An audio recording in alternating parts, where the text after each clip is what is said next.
શ્રી સત્યસાઈ લક્ષ્મી મોહન વિદ્યાલય અને nursing college તથા forest વિભાગ વઘઈ દ્વારા ફળાઉ અને ટકાઉ વૃક્ષોનું વાવેતર કરવામાં આવ્યું।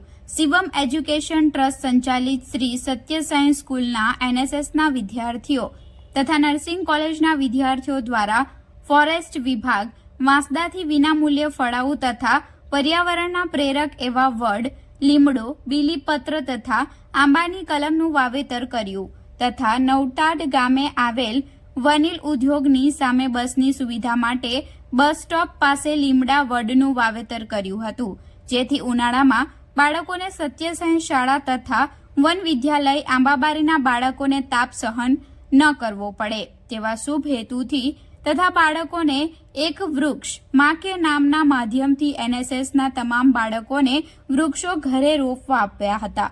આ પ્રસંગે એનએસએસના પ્રોગ્રામ ઓફિસર યોગેશભાઈ પવાર, રામસિંહભાઈ તથા અલ્પનાબેન ચૌધરી, મંડળના પ્રમુખ ડોક્ટર કમલેશભાઈ ઠાકોર, ફોરેસ્ટના તુષારભાઈ ભોયા, દેવરામભાઈ ઘાટાળ તથા આરએફઓ રબારી સાહેબ તથા ડીએફઓ પંડ્યા સાહેબના માર્ગદર્શન અને સહકારથી આ સુંદર કાર્યક્રમ થયો હતો।